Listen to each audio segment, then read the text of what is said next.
Nicera was a creature of quiet imperfections, in a world that roared for greatness. In the Silverwood Pack, strength was currency, and Nicera was destitute. Her wolf, when it deigned to appear at all, was a pale, timid thing, no larger than a yearling fox, with none of the raw power that coursed through the veins of her kin.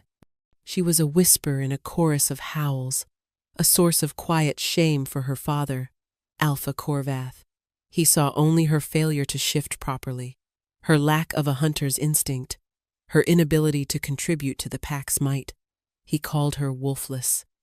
The pack called her an omega, a term that was both a rank and a slur. But Nicera possessed a different kind of strength, one that went unseen and unvalued. It lived in her voice. Since she was a child, she could soothe frightened animals with a hum, calm a squabbling pup with a soft word, and even ease the ache of injuries with a low, melodic chant. Her mother, before she had passed, had called her a sooth-tongue, a blessing from the moon goddess. Her father called it a useless parlor trick. After her mother's death, the songs had mostly died in her throat, leaving only a quiet resilience in their place. Her older sister, Thalysra, was everything Nicera was not. Thalysra was the pride of the pack, a warrior with a wolf of midnight fur and amber eyes, her every movement radiating the confidence and power their father craved. Yet, Thalysra never looked at Nicera with disdain.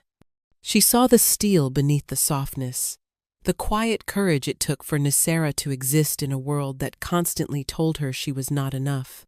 The society of the Shifter Kingdoms was a brutal hierarchy. Power was absolute, and at its apex sat the Alpha King of Umbra, Vilethor. His name was a shadow that fell over all the packs. He was a creature of legend, more myth than man. They said his wolf was the size of a bear, born of shadow and fury. They said he had carved his throne from the bones of his enemies, and they said he was silent. No one living had heard the Alpha King speak. Paragraph: once a year, the king demanded the tribute of silence. A single omega, wolfless or weak, was to be sent from a chosen pack to his obsidian keep for 1 full year. None ever returned. What happened to them was the subject of whispers around every pack fire. Some said they were sacrificed to the dark spirits of the mountains. Others said the monstrous king simply grew bored and devoured them. This year, the royal summons bore the seal of the Silverwood Pack. A palpable fear had gripped her people for a week. Tonight, in the great hall, her father would announce the tribute. Nicera stood near the back, trying to make herself small, invisible. She knew, with a cold, sinking certainty, who he would choose. It was a perfect solution for him: rid himself of his shameful daughter and fulfill his duty to the crown in one fell swoop.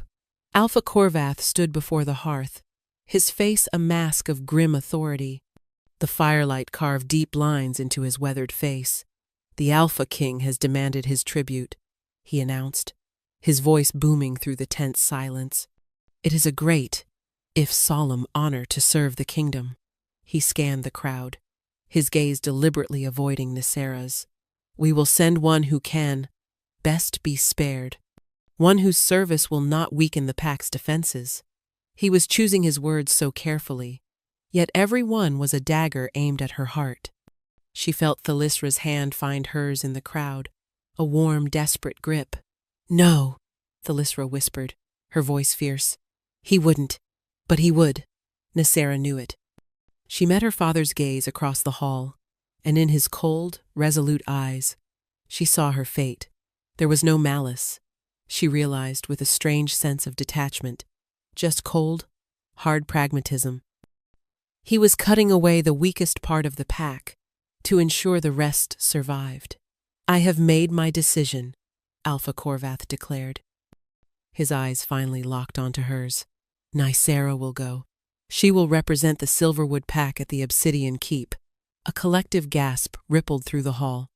Some looked at her with pity, others with a cruel sort of relief. It wasn't their daughter. It wasn't their sister. It was only Nicera, the wolfless one. Thalysra stiffened beside her, a furious growl rumbling in her chest. "Father, you can't! I'll go in her place! Silence!" Corvath roared, his alpha command crashing over the hall. The decision is made. It is not a warrior he demands, but an Omega. Nicera is the only one who fits the summons. Nicera squeezed her sister's hand, a silent plea for her to stand down. Fighting would do no good. It would only bring their father's wrath down on Thalysra. Nicera lifted her chin, her heart a cold, heavy stone in her chest. She would not give her father the satisfaction of seeing her crumble. She would not let the pack see her fear. With a poise she did not feel, she stepped forward from the shadows. "I accept the honor," she said, her voice clear and steady, betraying none of the terror that threatened to consume her. It was the first time her voice had been heard in the great hall in years. It was quiet, but it did not tremble. "I will serve the Alpha King." Her father nodded once, a flicker of surprise in his eyes, before it was replaced by grim approval. He saw her obedience, not her sacrifice. He saw a problem being solved. Nicera saw the end of her life, and she was determined to walk toward it with her head held high. The journey to the Obsidian Keep began at dawn.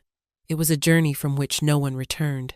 The Obsidian Keep was a wound in the sky, a jagged fortress of black stone that clawed at the clouds. It rose from the highest peak of the Dragon's Tooth Mountains, perpetually shrouded in mist and menace. Nicera's journey had been a silent, somber affair, escorted by 2 of the king's royal guard, men whose faces were as hard and unforgiving as the land itself. They had not spoken a single word to her, only guiding the carriage higher and higher into the desolate, biting cold. As they passed through the colossal gates, which groaned open like a waking beast, a profound silence fell. It was heavier than the absence of sound. It was a living presence, pressing in on her, suffocating the air. The courtyard was empty, the fortress walls devoid of sentries. It felt less like a royal court and more like a tomb. She was led through cavernous, echoing halls, lit by eerie blue witchlight torches. The air was frigid, smelling of cold stone, ozone, and something else, something wild and predatory that made the tiny, dormant wolf inside her tremble. Finally, they reached a pair of immense doors carved with snarling wolves and ancient runes. One of the guards knocked once, a sharp rap that echoed like a death sentence. The doors swung inward without a sound, revealing the throne room. It was a vast, shadowy cavern of a room, its ceiling lost in darkness. At the far end, upon a throne of what looked like polished obsidian, sat the Alpha King. The rumors had not done him justice. He was a giant, a creature built of muscle and rage, his sheer presence a physical force that stole the breath from her lungs. His dark hair was long and untamed, brushing against the high, cruel collar of his black leather armor. A web of silver scars marred one side of his face, pulling at his eye and lip in a permanent, terrifying snarl. But it was his eyes that truly held her captive. They were the color of molten gold, and they burned with an intensity that seemed to scorch her very soul. They held a pain so ancient and profound it was almost beautiful. Beside the throne stood a calmer, more composed man. He was lean and sharp, with intelligent eyes and an air of quiet competence. This must be Adric, the king's beta and, according to rumor, his only confidant. Nicera was pushed forward gently by the guard, and she stumbled, catching herself before she fell. She kept her eyes lowered, her heart hammering against her ribs like a trapped bird. This was it, the monster from the stories. Adric stepped forward. His voice was smooth and controlled, a stark contrast to the oppressive silence of his king. "You are Nicera of the Silverwood Pack." The tribute. It was a statement, not a question. Nicera found her voice, though it felt small in the vastness of the hall. "I am." Adric's eyes flickered toward the throne before returning to her. "His Majesty, the Alpha King Veilthor, accepts your tribute. Your duties are simple, but they are absolute. You will be shown to your chambers. You will want for nothing: food, clothing, books, anything you desire will be provided. But there is one command you will obey without question. Nicera waited, her body rigid with anticipation.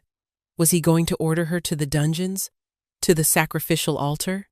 Every evening, Adric continued, his voice dropping, from the moment the sun sets until the stroke of midnight, you will come to this hall. You will sit on the designated cushion by the hearth. You are to remain here, in the king's presence. You will not speak. You will not move from your place. You will not acknowledge him, nor will he acknowledge you. You will simply be a silent sentinel until the midnight bell. Do you understand? The order was so bizarre, so utterly unexpected, that for a moment Nicera could only stare. She had prepared for violence, for cruelty, for a swift and brutal end. She had not prepared for this strange, silent vigil. Her gaze drifted from Adric to the terrifying figure on the throne. King Valthor had not moved, had not blinked. He watched her, his golden eyes unreadable, a predator observing its prey. What was the purpose of this? Was it a form of psychological torture? A way to slowly drive her mad with silence and suspense? I understand, she stammered. Good, Adric said with an air of finality. He motioned to a servant girl who had appeared as if from the shadows. Sarathiel will show you to your quarters. Your duties begin tonight. As Nicera turned to follow the servant, she risked one last glance at the Alpha King. His gaze was still locked on her, and for a fleeting instant, she saw past the fearsome warrior. She saw a flicker of something else in those molten depths, a desperate, hunted look. It was a look of a man trapped in a cage of his own making, and it struck a chord of strange, unwelcome empathy deep within her. The most powerful man in the world looked utterly, terrifyingly alone. Nicera's chambers were an opulent prison. The bed was draped in velvets, the color of a bruised twilight.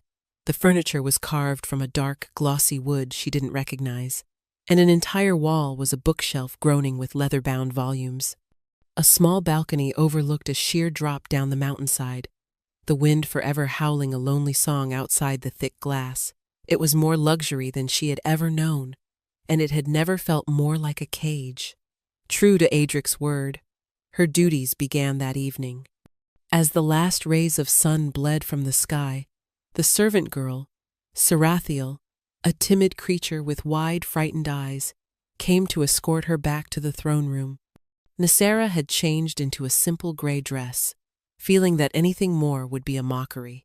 The throne room was even more intimidating at night. The witchlight torches cast long, dancing shadows that made the snarling wolves carved into the walls seem to writhe and snap. The king was already on his throne, a motionless silhouette of power. A single velvet cushion sat on the floor near the massive, unlit hearth, a lonely island in a sea of cold stone. Without a word, Nicera walked to it and sank down, folding her hands in her lap. The silence descended again, thick and suffocating. The only sounds were the distant howl of the mountain wind and the soft, rhythmic sound of her own breathing. She kept her eyes fixed on the floor in front of her, not daring to look at him. The hours crawled by. Her muscles ached from the tension of sitting so still. The cold of the stone floor seeped into her bones. Her mind, left with nothing but silence, began to race. She thought of her sister, of her home, of the life she had lost. She thought of the other tributes, the girls who had sat on this very cushion before her. Had they endured this same strange ritual? Had they simply faded away from loneliness and fear? As the night deepened, a new sound broke the stillness.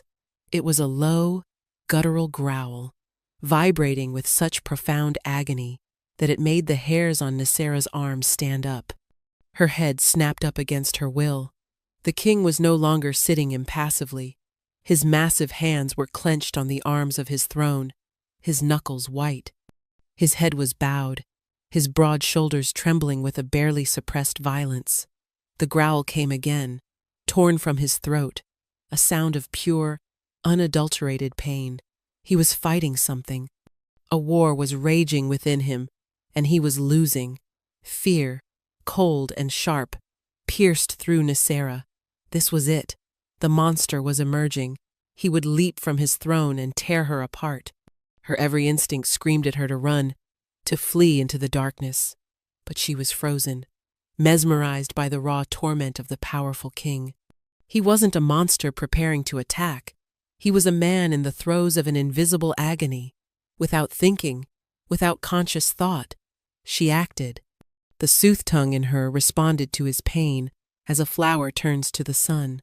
A sound left her lips, soft and hesitant at first. It was not a word, not a song, just a low, continuous hum. It was the melody her mother had used to soothe her when she woke from nightmares. A simple, gentle tune that spoke of peace and safety. The moment the sound entered the air, the king's trembling stilled. His head lifted slowly, his molten gold eyes, now clouded with pain, finding hers across the vast room. The growling in his chest subsided, replaced by a ragged intake of breath. He didn't order her to stop. He didn't move. He just watched her, his gaze locked with hers, as if her small, simple melody was the only thing anchoring him to sanity. Emboldened, Nicera continued to hum, her voice growing a little stronger, a little more confident. She poured all the empathy she possessed into the sound, all the quiet strength she had nurtured in the face of her pack's scorn. She was not trying to tame a beast, she realized. She was trying to soothe a man. For what felt like an eternity, they remained that way, he on his throne, a titan wrestling with his demons, and she on her cushion, a wolfless omega holding them at bay with nothing but a fragile thread of sound. When the great clock in some distant tower began to chime the hour of midnight, the spell was broken. At the first toll, the tension in the king's shoulders returned, though it was less severe than before. He stood abruptly. For a terrifying second, Nicera thought he was going to come for her. Instead, he turned without a glance in her direction and swept from the throne room through a side door, his dark cape billowing behind him like a storm cloud. Nicera was left alone, her own body trembling from the emotional strain. She had broken the primary rule on her very first night. She had made a sound, yet she had not been punished. As the final chime of midnight faded, Sarathiel appeared at the doorway, her face pale. "Come, my lady," the servant whispered, her voice shaking. "It is time to go." As Nicera rose, her legs unsteady, she knew that something profound had shifted. The strange ritual was not a punishment. It was a necessity. And somehow, her despised, useless gift was the key. The silent, monstrous king needed her voice. Their silent vigils took on a new rhythm. Every night, Nicera would take her place on the cushion, and as the shadows deepened and the king's inner battle began, she would start to hum. Sometimes, when his torment seemed particularly acute, she would let the hum blossom into a soft, wordless song, a lullaby for a tortured soul.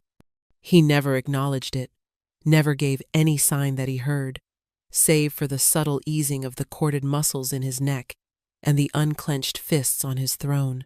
During the days, Nicera explored the castle's vast library, losing herself in tales of ancient magic and forgotten kings.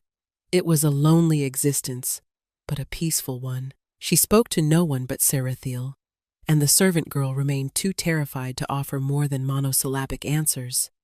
The king was a ghost, a presence felt but never seen outside the hours of their nightly ritual. She learned to read the subtle shifts in his energy. She could sense the days when his beast was closer to the surface, the air around him crackling with a barely contained power. On those nights, her songs were more urgent, more potent. It was a strange, intimate connection forged in silence and sound, a bond woven between two broken people in a lonely, cavernous room. One afternoon, as she was searching for a book on northern constellations, a new presence entered the library. "So this is where the little songbird hides her feathers." The voice was cultured, but laced with a condescending sneer. Nicera turned to see a tall, impeccably dressed wolf shifter leaning against a bookshelf. He had the same dark hair as the king, but his eyes were a cold, flat gray, and his smile didn't reach them. He radiated an aura of smug superiority. "I am Lord Vanar," he said, pushing himself off the shelf and sauntering toward her. "The king's uncle. And you, I presume, are the latest tribute." He circled her like a shark, his eyes raking over her with open disdain. "I confess, I am surprised. You've lasted longer than the others." Nicera's blood ran cold. "The others?" Vanar waved a dismissive hand. "They never lasted more than a week. The silence, the atmosphere, it tends to break the fragile minds of Omegas. They would weep, or scream, or try to run. My nephew has no tolerance for hysterics. The king has been accommodating," Nicera said carefully, clutching the book to her chest like a shield. "Has he?" Vanar purred, stopping directly in front of her, forcing her to tilt her head back to meet his gaze. "I have heard whispers. The guards say a sound now comes from the throne room at night. Singing. That would be you, I take it, breaking the king's most sacred rule." His proximity was suffocating, his scent cloying and predatory. "I do what I must," she replied, her voice steady despite the tremor in her hands. Vanar laughed, a short, ugly sound. "And my nephew allows it. How curious. He surrounds himself with silence and stone to keep his affliction in check, and yet he allows a little stray to chirp at his feet. You must be a very special little bird." He reached out and stroked a lock of her hair, his touch making her skin crawl. "Be warned, Sooth-tongue. Whatever hold you think you have over him, it is an illusion. He is a beast, a broken thing, and when he finally shatters, he will take you down with him." With a final, chilling smile, he turned and left the library, leaving Nicera trembling, her heart pounding with a fear she hadn't felt since her arrival. Vanar was a different kind of monster, one who wore a civilized mask, and he saw her not as a tribute, but as a threat. That night, the king's agony was worse than she had ever seen it. He was barely holding on, his form trembling so violently the obsidian throne seemed to vibrate with him. The air was thick with the scent of his rage and pain. Vanar's words echoed in her mind. "He is a beast." Ignoring the cold grip of fear, Nicera did something she had never dared before. She rose from her cushion, keeping her movements slow and deliberate. She walked across the vast stone floor until she stood at the foot of the dais. She was so close now she could see the sweat beading on his brow, the grimace of pain that twisted his scarred lip. She began to sing, not just a hum, but a story. An old lay her mother had taught her about a mountain so tall it fell in love with the moon, and how its heart of stone would ache with loneliness every night until the moon's silver light came to soothe it. She poured all her power, all her empathy, into the words, weaving a blanket of sound to wrap around his tortured spirit. Slowly, miraculously, the violent trembling ceased. His ragged breathing evened out. He lifted his head, and his molten gold eyes met hers. The haze of pain had cleared, and in its place was a raw, aching vulnerability. For the first time, he truly saw her, not as a tribute, not as a duty, but as Nicera, and in that shared gaze, a fragile, unspoken understanding passed between them. He was not a monster. He was a prisoner, and her voice was, for now, his only key. The full moon was a malevolent eye in the sky, bathing the mountains in a harsh silver light. Nicera felt its pull in her blood, a restless energy that even the weakest of shifters could not ignore. All day, a palpable tension had gripped the obsidian keep. The servants scurried with their heads down, and even the air itself seemed to hum with a dangerous, unstable power. Nicera knew, with a primal certainty, that this night would be different. When she entered the throne room, the king was not on his throne. The great hall was empty save for the flickering witchlight. A cold knot of fear tightened in her stomach. Had he dismissed her? Was the ritual over? Then she heard a sound from behind the throne, a choked cry of pain followed by the sharp crack of splintering wood. She hesitated for only a moment before her concern overwhelmed her fear. She moved silently around the obsidian throne and through the archway of the side door he always used. It led to a small, private antechamber. Its only furniture, a heavy wooden table and a few chairs. Or what was left of them. The table was overturned, and the chairs were smashed to pieces, and in the center of the destruction knelt King Vaelthor. He was shaking, his back to her, his head in his hands. A low, continuous growl rumbled from his chest, a sound of such despair it broke her heart. "My lord?" she whispered, her voice barely audible. He flinched as if struck. "Get out," he rasped, his voice a raw, gravelly thing she had never heard before. It was the first word he had ever spoken to her. "Leave now, before it's too late." "I won't," she said, taking a tentative step closer. "You're in pain. You don't understand," he snarled, turning his head just enough for her to see the wild, desperate look in his eyes. The gold of his irises was almost entirely consumed by the black of his pupils. "The moon, it calls to the beast. The curse." As he spoke, a wave of agony washed over him. He cried out, his back arching as his bones began to crack and shift. It was not a normal transformation. It was a violent, horrifying corruption of the sacred rite. Black, shadowy fur sprouted from his skin, his limbs elongating, twisting into unnatural shapes. He was growing, swelling into something vast and terrifying. Nicera watched, frozen in a mixture of terror and awe, as he transformed not into the noble wolf of a king, but into a monster. He was a creature of nightmare, a wolf born of shadow and rage, its fur seeming to drink the light from the room. Its eyes glowed with a malevolent crimson light, and its fangs dripped with a dark, viscous saliva. The shadow wolf, the beast from Vaynar's warnings. It threw its head back and let out a howl, a sound not of a wolf, but of 1,000 damned souls screaming in unison. It was a sound that shook the very stones of the castle. Then, its burning crimson eyes fixed on her. Every instinct told her to run, but she saw, beneath the monstrous form and the seething rage, the flicker of Vaelthor's golden eyes, the man trapped inside, drowning in the fury of his own bloodline. He was still in there. Instead of fleeing, she stood her ground. "Vaelthor," she said, her voice shaking but clear. She took a step forward. "Vaelthor, listen to me," the beast snarled, a low, rumbling threat that promised death. It took a stalking step toward her, its massive claws scraping against the stone floor. She didn't back away. She began to speak, her sooth-tongue ability flowing from her not as a song, but as a story.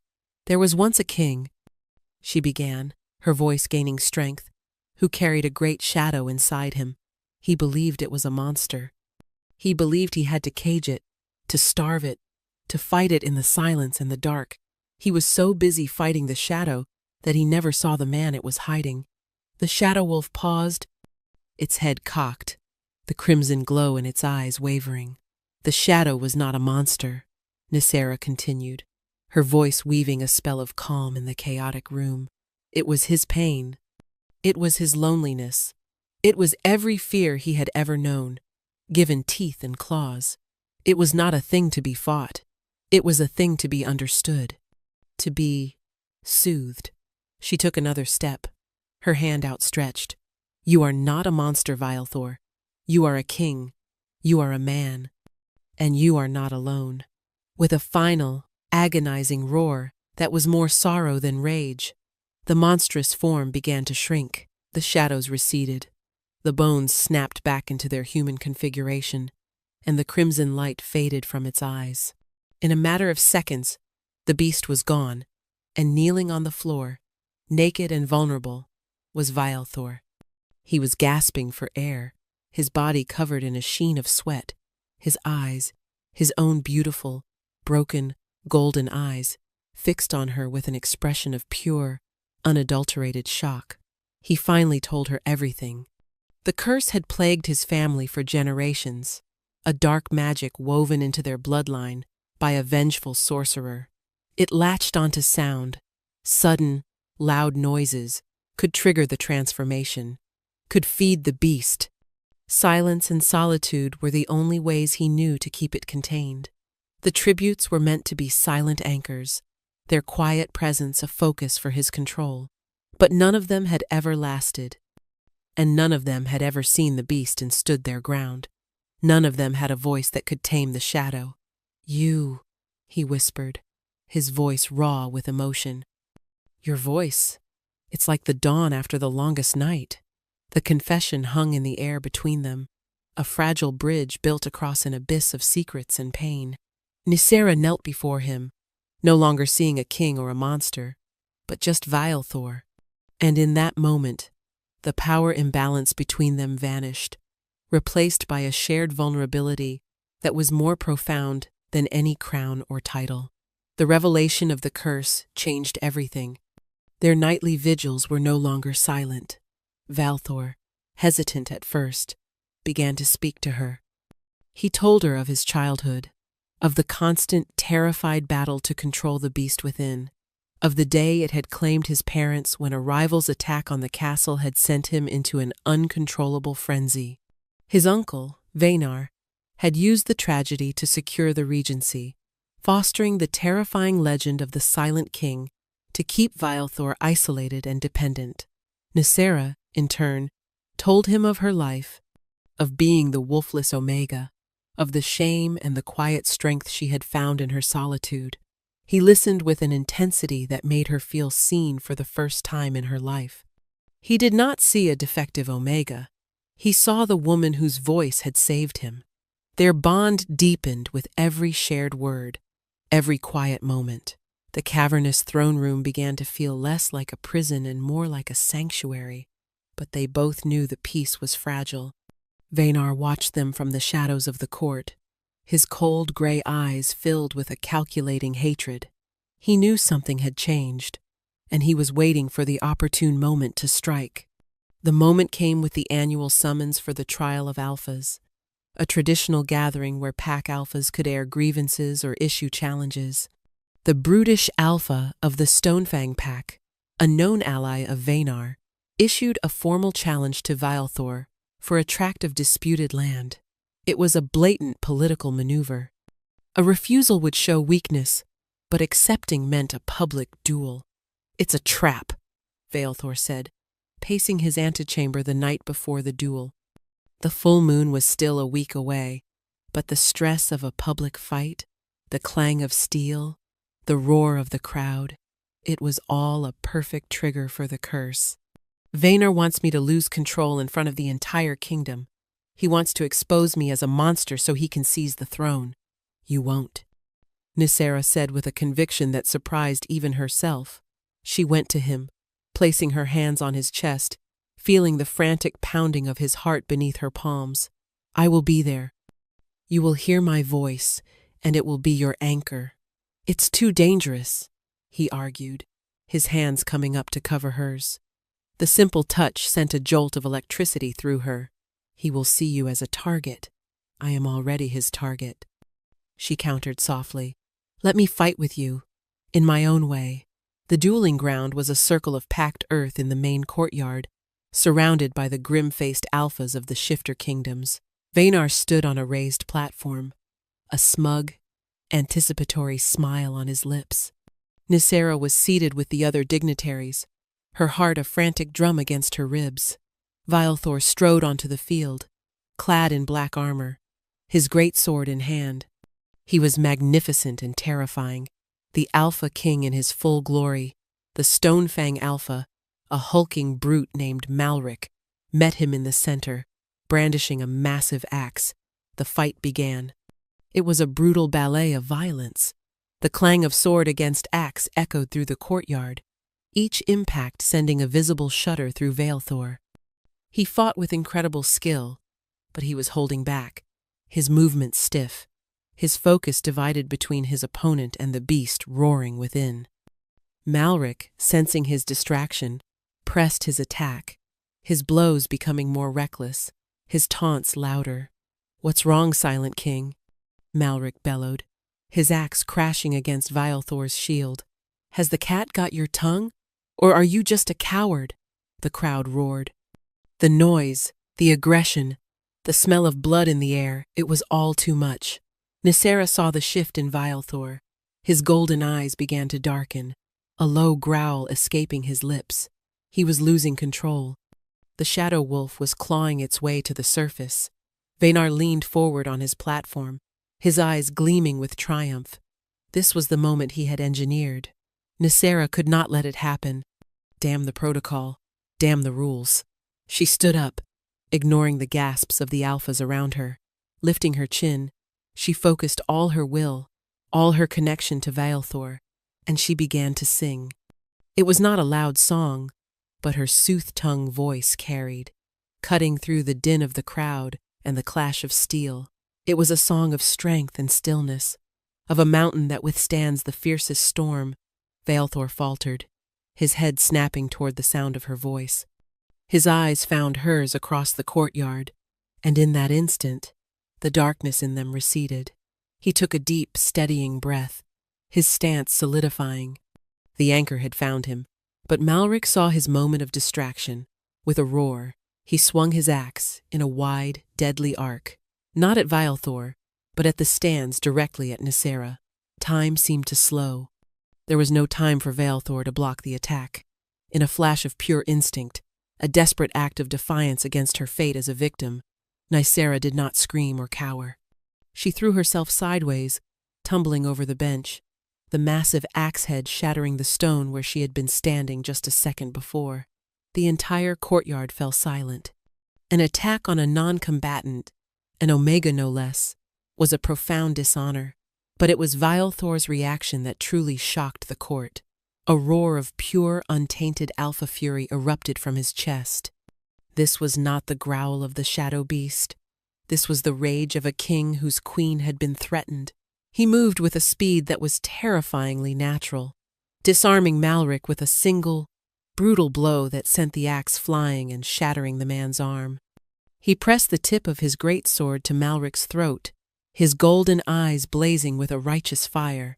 Then he spoke, his voice, unheard for years, booming across the silent courtyard, filled with an authority that was absolute. "The duel is over. The challenge is forfeit. You will kneel." Malric, whimpering in pain and terror, immediately fell to his knees. Vialthor did not spare him another glance. He turned and strode directly to Nicera, his eyes scanning her for any injury. He reached down, his large, calloused hands surprisingly gentle as he helped her to her feet.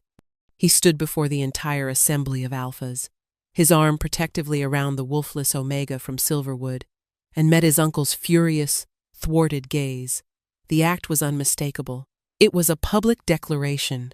She was not just a tribute, she was his. And he would tear the world apart to protect her. The annual Solstice Gala was the pinnacle of the court's social calendar, a night of feasting and dancing to celebrate the longest night of the year. This year, however, it was a stage set for a final, desperate power play. Vaynar, his plans thwarted at the duel, was no longer hiding his ambition. The air in the grand ballroom was thick with tension, the whispers of the assembled nobles and alphas charged with conspiracy. Nicera, standing beside Vialthor at the head of the room, felt the weight of hundreds of resentful eyes. She wore a gown the color of midnight, a gift from Vialthor, but felt as exposed as if she were in rags. "He will make his move tonight," Vialthor murmured to her, his hand resting reassuringly on the small of her back. Since the duel, he had not left her side. "Be ready for anything. As long as I am with you, I am ready for everything," she replied, her voice soft but firm. The feast was a tense affair. Midway through, Vaynar rose from his seat, a goblet of wine in his hand, a venomous smile playing on his lips. "A toast!" he called out, his voice silencing the room. to the Alpha King, a king who has, for so long, hidden behind a wall of silence, a king who has finally found his voice, thanks to this, Omega. He gestured dismissively at Nicera. But I ask you, my fellow Alphas, what is the reason for that silence? What dark secret has our mighty king been hiding from us all? He was doing it. He was exposing the curse to everyone. Panic flared in Nicera's chest, but she met Vialthor's gaze and saw the calm resolve there. They had known this was coming. My uncle speaks of secrets. Vialthor's powerful voice cut through the hall, drawing all attention back to him. He is correct. I have carried a burden. A curse on my bloodline. Gasps and murmurs rippled through the crowd. A curse I have fought, alone, my entire life. A curse that turns you into a monster, Vaynar shrieked, his composure cracking. A shadow wolf that would tear this kingdom apart. He is unfit to rule. He pulled a small, jagged crystal from his pocket. He is a danger to us all, and I will prove it. He slammed the crystal onto the stone floor. It shattered, emitting a high-pitched, piercing shriek that vibrated through the very bones of the castle. It was a sonic weapon, designed to agitate, to provoke, to feed the beast. The effect on Vialthor was immediate and catastrophic. He cried out, staggering back, his hands flying to his head. The transformation began, faster and more violent than Nicera had ever seen. The shadows gathered, his body contorting in agony. The nobles screamed and scrambled back, overturning tables in their terror. From the shadows, a dozen assassins, Vaynar's personal guard, emerged, their blades drawn and coated with a sickly green poison. The shadow wolf was forming, its crimson eyes burning with mindless rage. This was Vaynar's endgame. Force the transformation, then have his assassins slay the monster, allowing him to seize control as the kingdom's savior. The beast roared, its eyes sweeping the room, preparing to slaughter everything in its path. Its gaze fell on Nicera. For a moment, she saw Vialthor flicker within, a desperate, silent plea. The assassins began to close in, their blades ready. In that moment, Vialthor made his ultimate choice. The shadow wolf, instead of lunging at the terrified crowd or the advancing assassins, turned. With a speed that defied its bulk, it moved to stand between them and Nicera, shielding her with its own massive, monstrous body. It chose to protect her above all else, even if it meant exposing its back to its enemies. Now! Vaynar screamed. Kill the beast! The assassins lunged. Several poisoned blades sank deep into the shadow wolf's hide. It roared in pain, but it did not move from its position in front of Nicera. It was using the last vestiges of its control to save her. Even as the poison and its own rage consumed it, it stumbled, its massive form beginning to tremble and collapse. Vialthor was dying. No! The cry was ripped from Nicera's soul. She would not lose him. She ran to him, ignoring the danger, the assassins, the screaming nobles. She threw her arms around the dying monster's neck, pressing her face against its shadowy fur. He was fading, the man and the beast alike. Her soothing songs could slow the poison, but they could not purge it. They could calm the beast, but they could not heal the curse. She needed more. Looking into those fading crimson eyes, she knew what she had to do. Her power was not just in soothing, its true nature was purification. It was a gift of healing, of making things whole, but it would demand a price. It would demand everything. She pressed her lips to the beast's snarling muzzle. It was a kiss not of romance, but of utter sacrifice and profound, desperate love. And she sang. She sang not with her voice alone, but with her very life force. She poured her essence, her energy, her soul into a single pure note of creation. A brilliant white light erupted from her, enveloping them both, a blinding nova in the dark hall. It felt as if she were being unraveled, thread by thread, but she did not stop. She gave him all of it. The shadows around them dissolved, burned away by the pure light of her song. The poison was neutralized, forced out of his wounds as a black, viscous sludge. The ancient curse that had clung to his bloodline for centuries shrieked as it was incinerated, torn from his very DNA. When the light faded, the monster was gone. Valthor lay on the floor, human and whole, the wounds on his back already closing, and beside him, Nicera collapsed, her life force utterly spent, darkness claiming the edge of her vision. The last thing she saw before she fell into unconsciousness was Valthor's golden eyes opening, clear and free of shadow for the first time in his life, and the look of utter terror on his face as he reached for her. Nicera awoke to the scent of lavender and the soft feel of silk sheets. Sunlight streamed through a high-arched window, illuminating the dust motes dancing in the air. She was in the king's chambers. Valthor was slumped in a chair beside the bed, his head resting on his arms, fast asleep. His face, even in slumber, was peaceful, the lines of constant pain and tension erased. The scars were still there, but they no longer looked cruel. They were just part of the man who had fought a war his entire life, and finally won. She stirred, and his head snapped up instantly, his golden eyes wide and alert. The relief that washed over his features was so profound it made her ache. "Nicera," he breathed, his voice thick with emotion.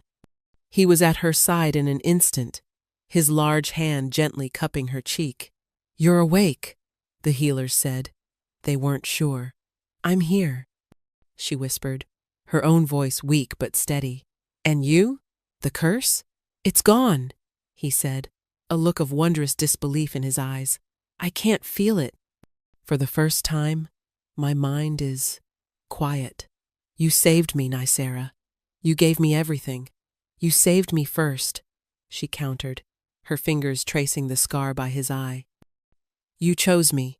The days that followed were a whirlwind of change.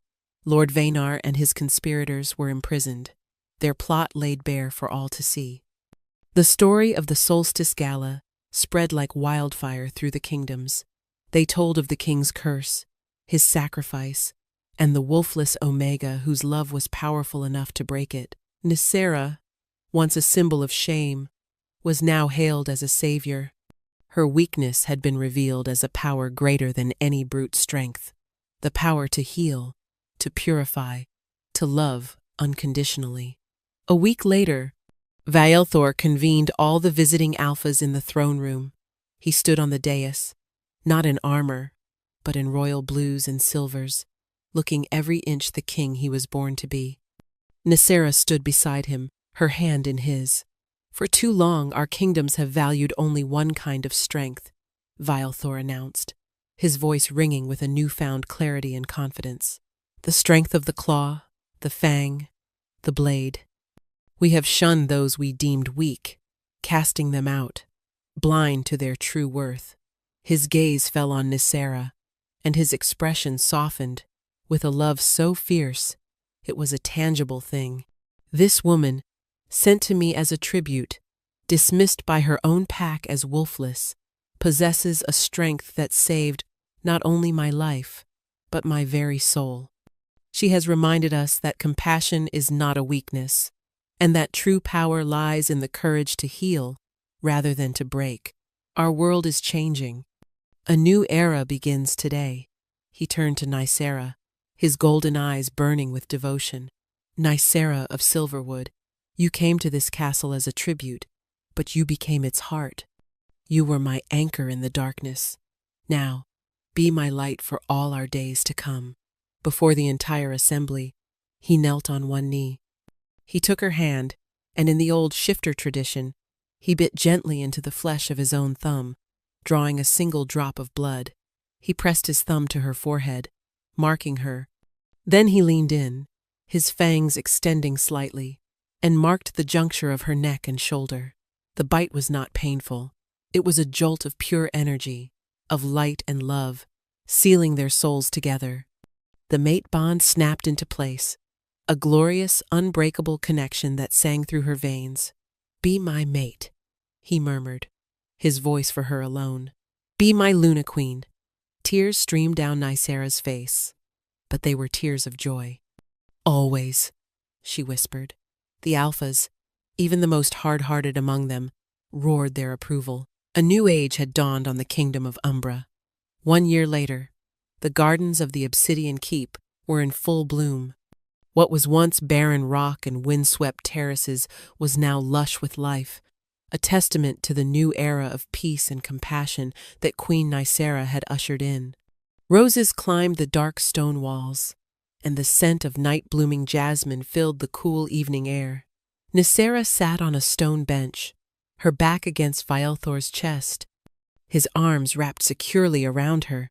Her belly was swollen with the promise of their first child, a new life for a healed bloodline. The kingdom was prosperous. Vielthor ruled with a wisdom and kindness that had earned him the adoration of his people, his council now filled with shifters valued for their intelligence and integrity, not just their physical might.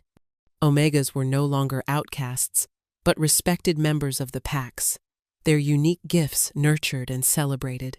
Tell him the one about the star who was afraid of the dark, Vielthor rumbled softly, his hand resting protectively over their unborn son.